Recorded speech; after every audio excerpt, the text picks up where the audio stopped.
Bueno, muy buenos días muchachos. Esta es una de las clases que teníamos pendiente. Vamos a hablar en esta oportunidad sobre las enfermedades de la neurohipófisis. En la anterior clase nosotros ya habíamos hablado prácticamente sobre la fisiología, el funcionamiento y la fisiopatología. En esta oportunidad vamos a explicar o vamos a hablar precisamente sobre este tipo de enfermedades y todo lo que nos conlleva esta parte de la glándula, ¿no? Tener en cuenta, ¿no?, que la neurohipófisis almacena, ustedes para que recuerden, almacena la oxitocina y la vasopresina, o también llamada ADH. Estas son producidas por el hipotálamo, son transportadas a través de los axones, ¿se acuerdan de los neuroaxones hacia el tallo hipofisiario? En la neurohipófisis esta hormona generalmente manda proteínas de mayor tamaño, que son las neurofisinas, ¿se acuerdan de las neurofisinas 1 y la 2? De donde pasan hasta el torrente sanguíneo. La oxitocina generalmente induce las contracciones uterinas, esa es su función principal durante el parto y también tiene mucho que ver en la lactancia materna. Y obviamente a continuación vamos a empezar a detallar todo lo que es algunas alteraciones. Por ejemplo, en la vasopresina se cree que aproximadamente el 60% del peso corporal corresponde al agua. Generalmente se haya repartido en tres grandes grupos o tres grandes compartimientos. Uno es el intracelular, separado del resto del organismo por membranas y celulares, el compartimiento extracelular y el que está subdividido a su vez en el intersticial y que agrupa los espacios extracelulares, extravasculares incluso, y finalmente el intravascular, que sería el tercer espacio. Diferentes sustancias que son osmóticas retienen generalmente el agua, son fundamentales para mantener un equilibrio hidroelectrolítico en nuestro cuerpo, que es lo principal, y obviamente existe este equilibrio en estos tres compartimientos, ¿no?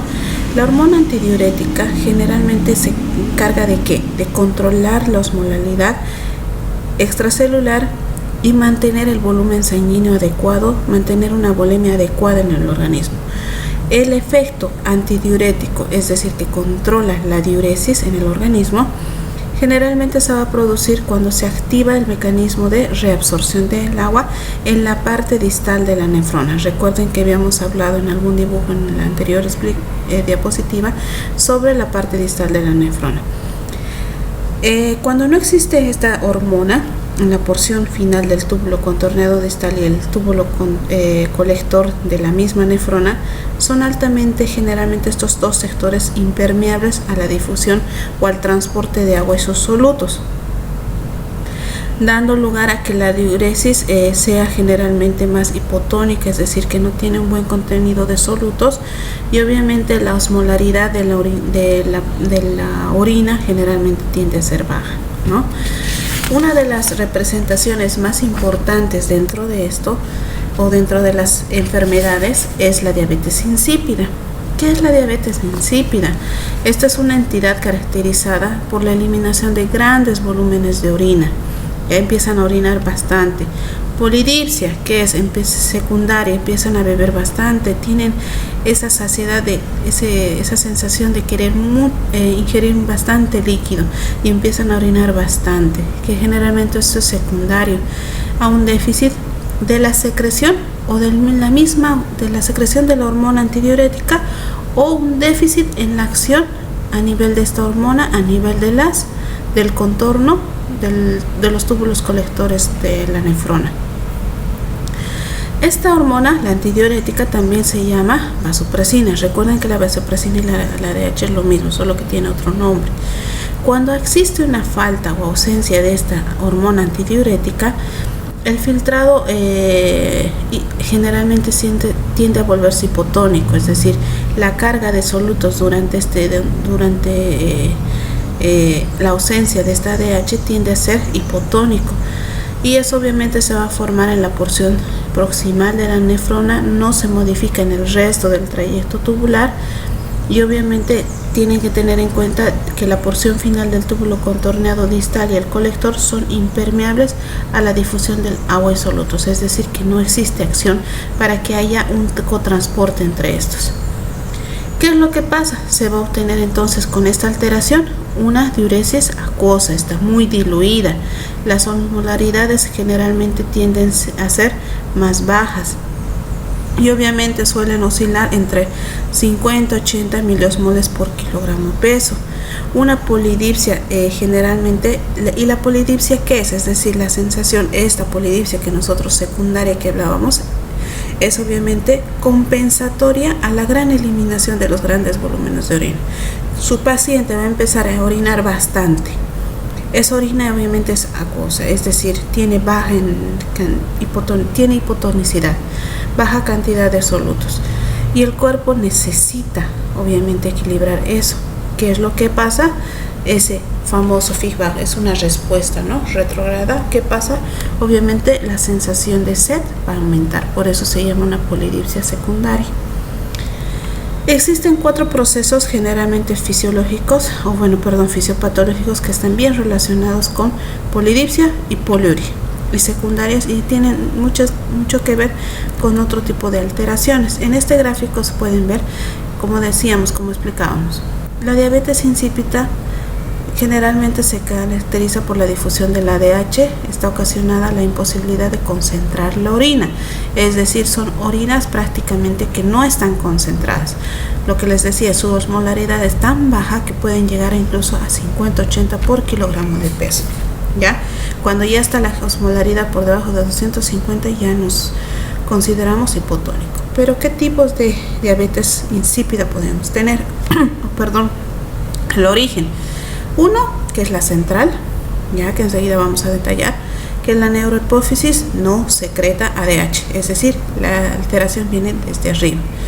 La otra, ya que es la nefrogénica, es decir, el hipotálamo, la hipófisis, la neurohipófisis secreta la ADH, va normal, corre, va por todo el organismo, pero ¿dónde está la alteración? A nivel del riñón. Y obviamente no existe la acción, eso se llama diabetes insípida nefrogénica. La sintomatología, polidipsia, lo que habíamos dicho, poliuria y sed persistente, tienen bastante sed. Obviamente esto lo vamos a ver enseguida. La prueba de desmopresina es la que nos ayuda a determinar o hacer el diagnóstico. Como sabemos que hay disminución de la excreción urinaria, hay aumento de la osmolaridad urinaria entre un 50 al 100% cuando nosotros hacemos esta prueba, y obviamente en el caso si es una nefrogénica no va a haber cambios en la excreción o osmolaridad urinaria.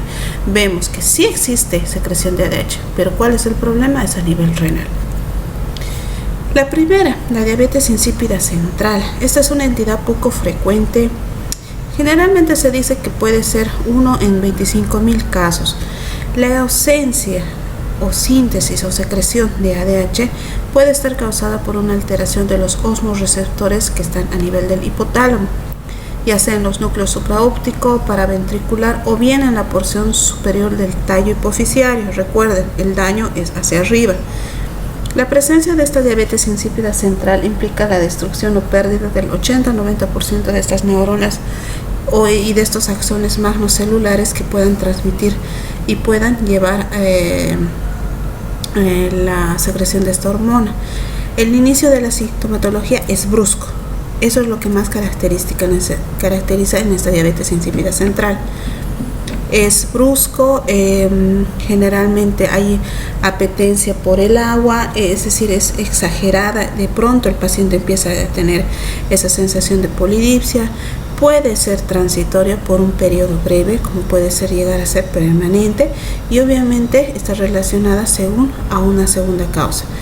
Con frecuencia, obviamente los pacientes recuerden que hay que preguntar precisamente a los pacientes cuándo ha empezado la fecha de inicio de síntomas para nosotros poder determinar obviamente el tipo de diagnóstico, ¿no? O sea, la causa en realidad.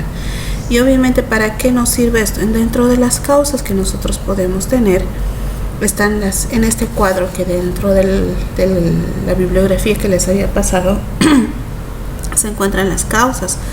En el gráfico pueden, dentro de las adquiridas, nosotros tenemos, por ejemplo, los tumores, que son la causa más frecuente de diabetes insípida central. Representan, incluso se dice que, si bien esta diabetes insípida puede presentarse incluso más en niños, corresponde a la mitad de los casos en estos y el 30% en los adultos. Los tumores primarios causantes como el craniofaringioma, pinealoma, germinoma pueden asociarse a otros déficits hormonales asociados también a este déficit de ADH. Los tumores ya metastásicos más frecuentes, secundarios a otro tipo de patología oncológica a nivel del pulmón, mamario o mamario, también pueden llegar a ocasionar este tipo de alteraciones, ¿no? O también neoplasias a nivel hematológico como las leucemias o los linfomas.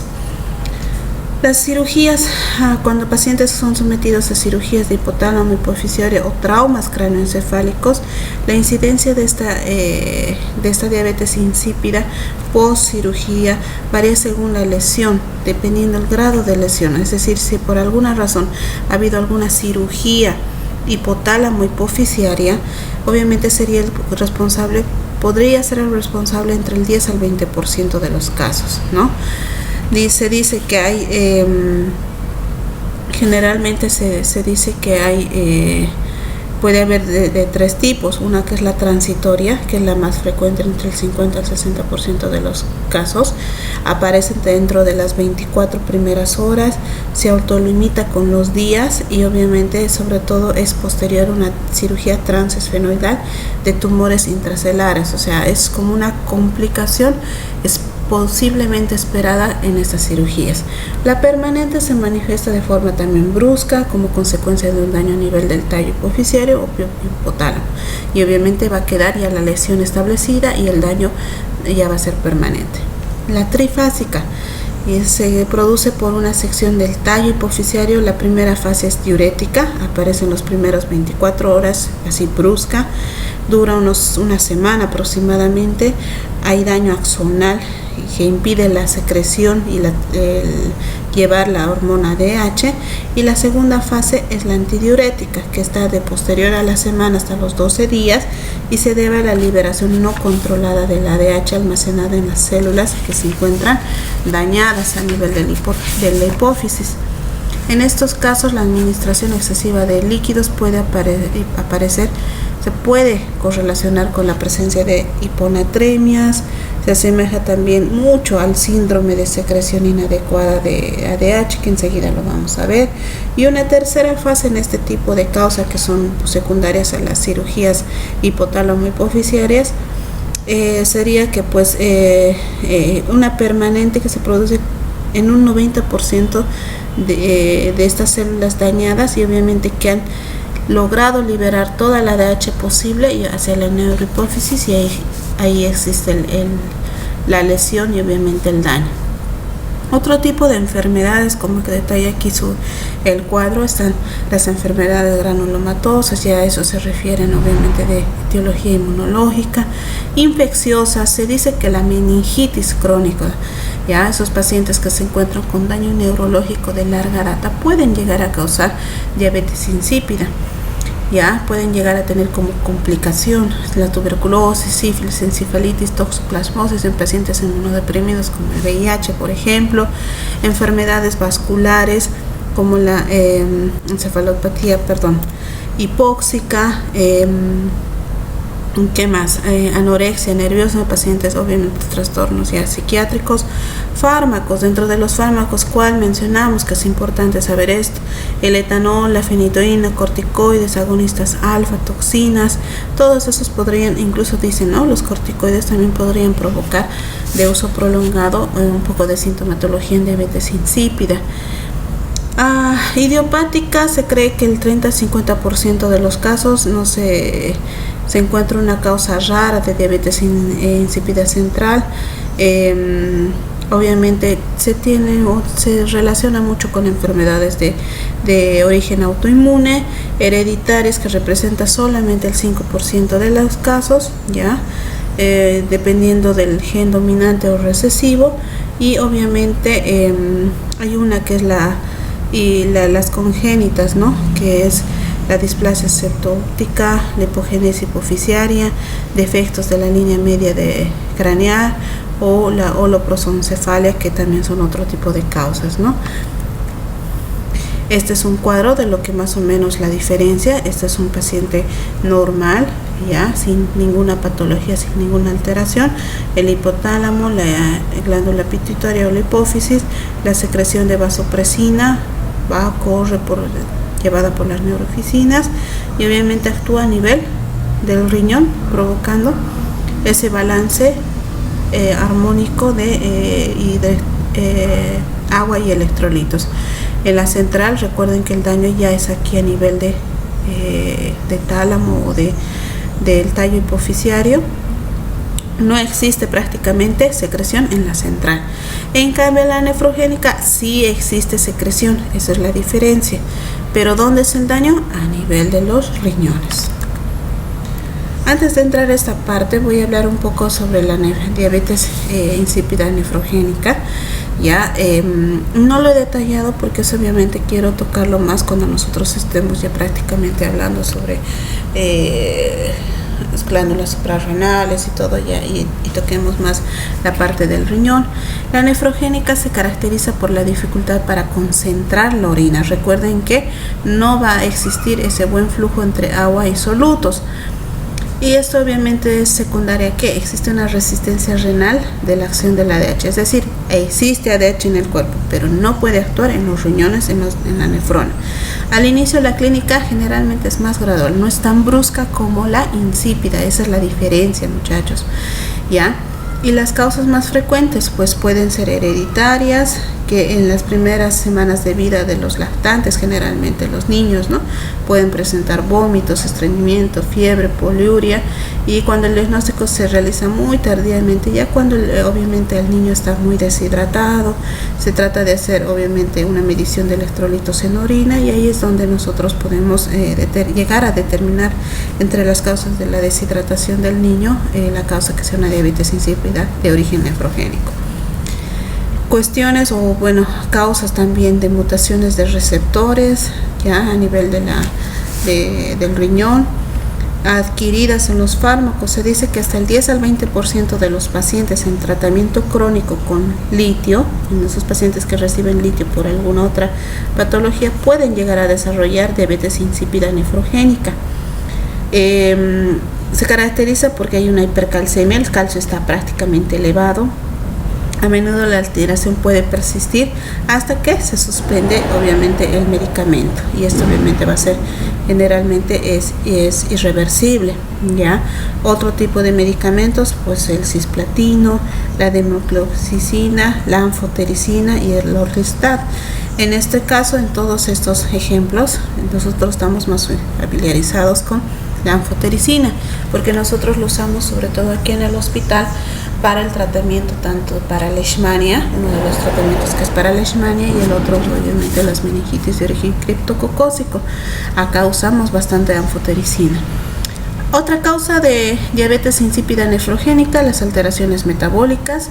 La hipercalcemia, es decir, el calcio elevado en sangre, puede provocar diabetes insípida nefrogénica.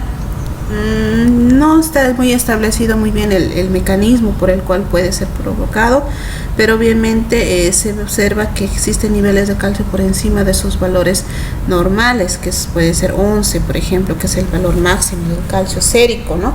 Del sérico, no del iónico. Y generalmente puede ser reversible con la corrección de esta hipercalcemia. Una correcta hidratación pueden llegar a compensar eso. Enfermedades renales como tal, como obstrucciones en el tracto urinario, ya de origen inmunológico, como la amiloidosis, sarcoidosis, Sjögren, poliquistosis renal, de infecciones urinarias altas o la necrosis tubular aguda, también pueden llegar a provocar un poco ese problema o causar la diabetes insípida de origen nefrogénico, ¿no? Entonces recuerden que la diferencia entre la insípida central y la nefrogénica es la siguiente. La insípida no hay alteración, existe alteración en la secreción del ADH a nivel del tallo hipotálamo hipofisiario. En cambio, en la nefrogénica existe alteración a nivel, existe secreción, pero no puede actuar porque en el riñón no puede desarrollarse, no puede metabolizarse la ADH, ya no existe una resistencia para que esta hormona pueda actuar. La polidipsia primaria o potomanía, ya, es el trastorno inicial, en este caso de una ingesta excesiva de agua, es decir, el paciente tiene bastante sed, provoca una inhibición de la síntesis de ADH, recuerden el feedback negativo, y posteriormente el paciente va a empezar a orinar, poliuria, y obviamente el volumen extracelular va a empezar a estar más diluido. Esta polidipsia es más frecuente debido a patologías generalmente psiquiátricas. Se dice que el 20% de estas causas de estos pacientes tienen mucho que ver con la presencia de patologías psiquiátricas como la esquizofrenia. Obviamente, otra de las causas puede ser lesiones orgánicas en el hipotálamo, secundarias a origen de enfermedades inmunológicas como la sarcoidosis, la esclerosis múltiple, en la que obviamente existe un aumento inapropiado de la sed.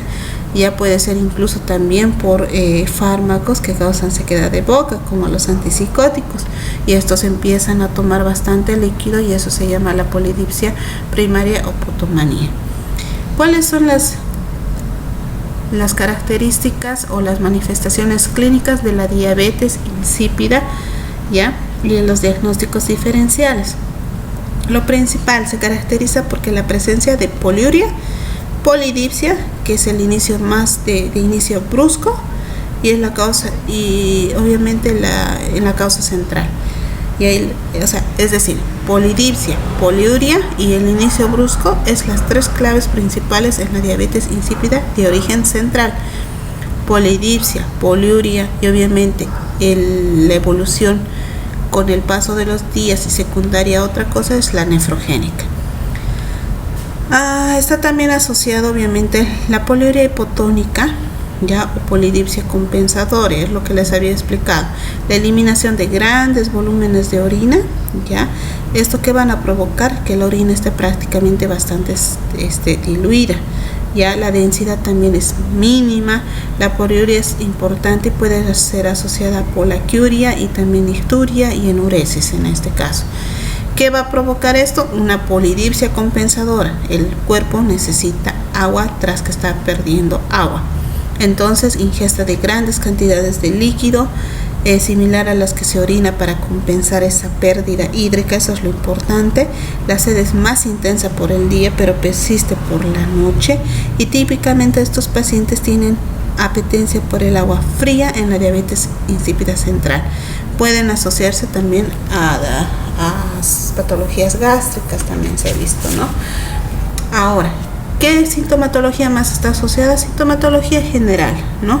¿Eso qué quiere decir? Inespecífica, como astenia, estreñimiento, pérdida de peso, alteraciones en la personalidad y del sueño. Les había dicho, ¿no?, que tiene mucho, en algún porcentaje del 20%, tiene que ver mucho con las patologías psiquiátricas como la esquizofrenia. El diagnóstico diferencial debe hacerse con los otros estados, obviamente, de estados de polidipsia y poliuria. Deben incluirse las causas de poliuria osmótica, como la diabetes mellitus propiamente dicha, la hipercalcemia, el síndrome de pierde sal, que posteriormente lo vamos a ver, y obviamente se tiene que hacer una historia clínica muy detallada para determinar el tipo de causas para poder llegar a este diagnóstico. Dentro del tratamiento, el tratamiento de la diabetes insípida central consiste en reemplazar la hormona con desmopresina. Este fármaco es un análogo sintético de la vasopresina, ya, es decir, es un similar que disminuye la sintomatología de forma rápida. Otros fármacos bastante se encuentra, es el fármaco más utilizado. Existen otro tipo de fármacos que en la actualidad obviamente se han ido sacando porque no son de mucha utilidad, como la vasopresina, la alcoholpropamida, los diuréticos tiacídicos, la carbamazepina, el clorfibrato también se han visto efecto en este tipo de enfermedad. El Minurin, ya, que es el nombre comercial en realidad, ya. Minurin es el fármaco de elección en el tratamiento de esta diabetes insípida central. Generalmente se presentan estos o vienen en comprimidos para la administración en vía oral, o a veces se ha visto que también en forma líquida para inhalación nasal o inyección. Esto puede ser distribuido a nivel nasal, inyectables, oral, y obviamente la potencia o el riesgo de la retención hídrica te puede desarrollar hiponatremia administrándose por eso es que se debe administrar en mínimas cantidades para no provocar otro tipo de alteración hidroelectrolítica. En los pacientes con polidipsia primaria, el único tratamiento posible es la reducción de ingesta primaria y resolver el problema de base, es decir, en este caso la parte psiquiátrica. No debe administrarse los análogos de desmopresina o el reemplazo de desmopresina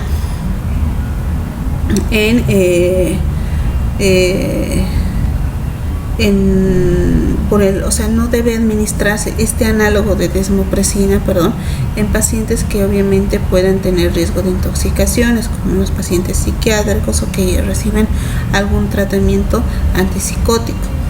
Los casos de diabetes insípida nefrogénica no deben tratarse con este análogo por si acaso, porque recuerden que la causa está en otro nivel. Y pues las formas adquiridas o secundarias pueden resolverse actuando sobre el agente causal. Se dice que también nos puede ayudar bastante los diuréticos tiazídicos, ¿ya? Estos como la hidroclorotiazina en dosis de 25 a 50 miligramos por día. AINES de alguna manera pueden ayudar en cierta manera. Las medidas higiénico-dietéticas con la reducción de sal en la dieta. Y obviamente con los controles periódicos, que existen. El síndrome de secreción inadecuada de hormona antidiurética, ¿ya? Tenemos que tener en cuenta que en el hipotálamo existen unas células que recuerden que son los osmoreceptores que reaccionan a la osmolaridad de la sangre.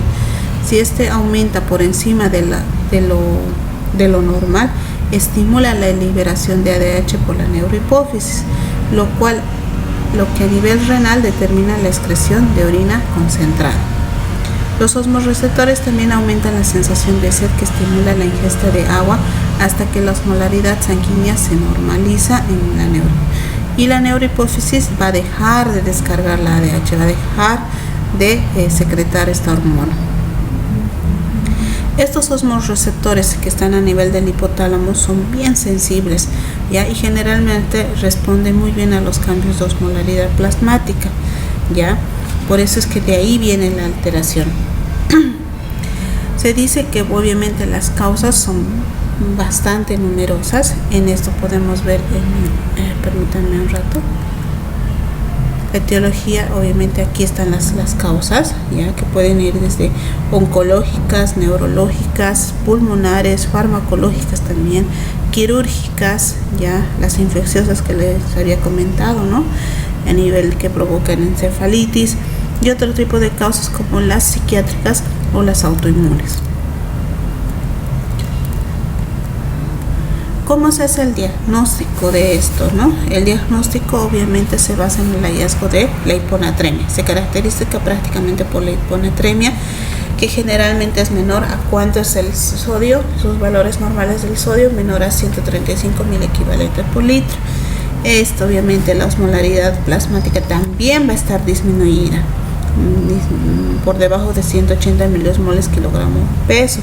La orina inapropiadamente está bien concentrada, que es mayor a 100 miliosmoles por kilogramo.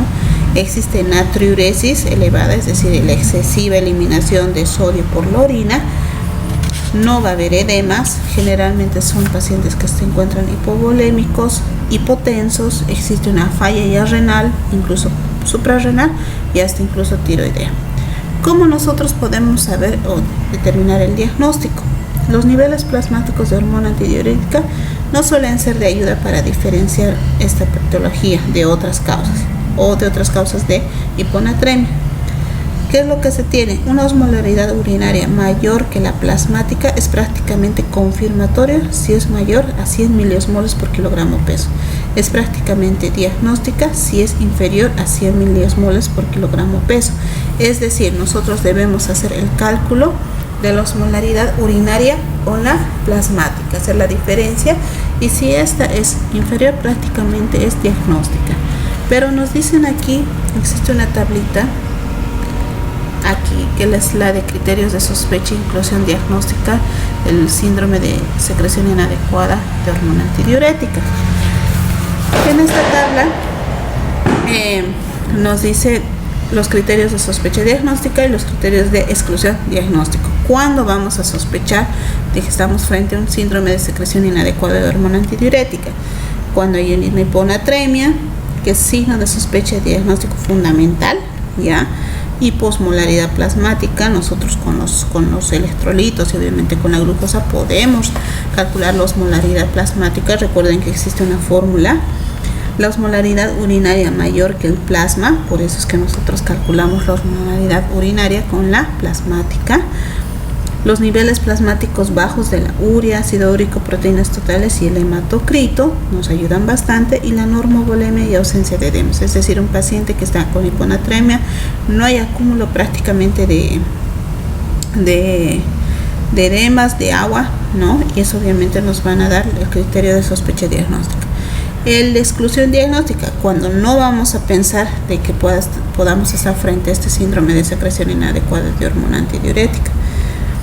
Disminución del volumen extracelular en respuesta a los diuréticos, ya, vómitos, diarreas, edemas, pacientes que se encuentran con cirrosis hepática, edemas secundarios, ¿no? A una hepatopatía, una cardiopatía, una nefropatía, la insuficiencia renal, la pseudohiponatremia, ya, que es una hiperglicemia, ya, por si acaso, porque obviamente hay excesiva aumento de la osmolaridad por la glicemia aumentada, hipertrigliceridemia, hipotiroidismo, insuficiencia suprarrenal y la polidipsia obviamente primaria, que ya habíamos hablado, ¿no?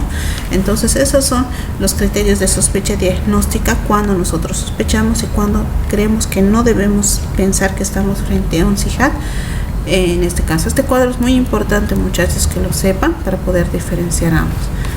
El tratamiento generalmente es agudo, es rápido de la hiponatremia, tratar de corregir obviamente el trastorno hidroelectrolítico sin llegar a producir mielónisis central pontina, que es generalmente la primera complicación cuando nosotros tratamos de reponer sodio en el suero. Tener en cuenta, ¿no?, las formas de reposición de una hiponatremia, ya sea leve, moderada o severa. Tener en cuenta, ¿no?, que existen fórmulas, eso que ya lo han debido ver en fisiopatología, para reposición de sodio, que no es el caso para aprenderlo, pero ya cuando nosotros estemos en las prácticas ya lo vamos a poder ver a más detalle si tienen alguna duda. Y obviamente tener en cuenta, ¿no?, que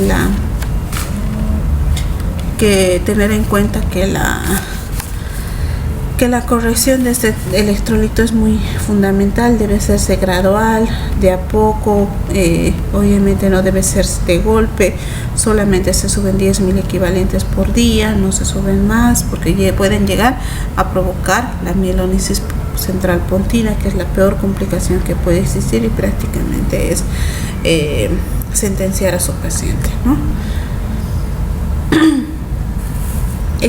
Obviamente se dice que existen otras opciones farmacológicas como la democlocina, que es un antibiótico de origen de las tetraciclinas, que obviamente actuaría como otro tipo de tratamiento en esta patología.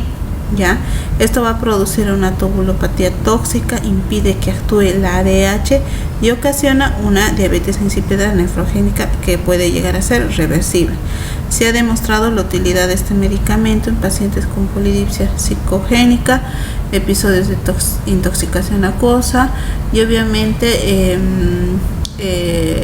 se recomienda, ¿no?, este medicamento administrarlo en dosis de 600 hasta 1200 miligramos por día. Tener en cuenta que otras opciones de tratamiento son los diuréticos de ASA, ¿ya? Si la restricción hídrica no es suficiente, ven que no está, obviamente no está dando muy buenos resultados, puede llegarse a utilizar furosemida en dosis de 40-80 miligramos por día, y obviamente tratar de corregir siempre los trastornos hidroelectrolíticos, sobre todo de magnesio y potasio. El carbonato de litio interactúa con la ADH a nivel de nivel renal, va a producir esta diabetes nefrogénica como produciría la demoxicilina, y obviamente pero tiene más efectos colaterales, ¿no?, que la primera. Cuando hablamos sobre tumores pineales, prácticamente esto es corto, ya constituye el 0.4 hasta el 1% de los tumores intracraneales que son causas de este trastorno de alteración de la neurohipófisis. ¿Dónde se presenta más? En los niños, y la mayoría se comporta como tumores puros, a excepción de los germinomas y algunos teratomas, y obviamente que se diferencian cada uno dependiendo de la clasificación de este tipo de tumores. El tratamiento ya es más específico al tumor, y obviamente dependiendo del tipo de tumor establece el pronóstico. Es decir, la presencia de este tumor nos va a dar sintomatologías a nivel de la neurohipófisis y alteración de la neurohipófisis. Esos son prácticamente los 3 trastornos principales a nivel de la neurohipófisis, ¿ya? El principal, recuerden que es la diabetes insípida central. Puede haber una nefrogénica, pero es que es de otra causa, es importante diferenciar ambas. El síndrome de secreción inadecuada, que es importante. Recuerden que la parte clínica es lo que más me interesa, más que el tratamiento y todas esas cosas, ¿no? Y obviamente una tercera causa, pero que en un poco porcentaje, entre el 0.4 y el 1%, son la presencia de tumores pineales a nivel de tumores hipofisiarios, que van a provocar alteración de la secreción de las hormonas de la neurohipófisis. Prácticamente esto es más a nivel de la secreción de la ADH. Bueno, muchachos, este es el tema de hoy que teníamos pendiente, que se los iba a subir como un enlace. Espero que sea de su agrado. Prácticamente es como un resumen del artículo que les he pasado, y recuerden siempre puntualizar la parte clínica, los cuadros, los criterios diagnósticos, que es lo que más me interesa, más que el tratamiento. Bueno, eso sería todo. Muchas gracias.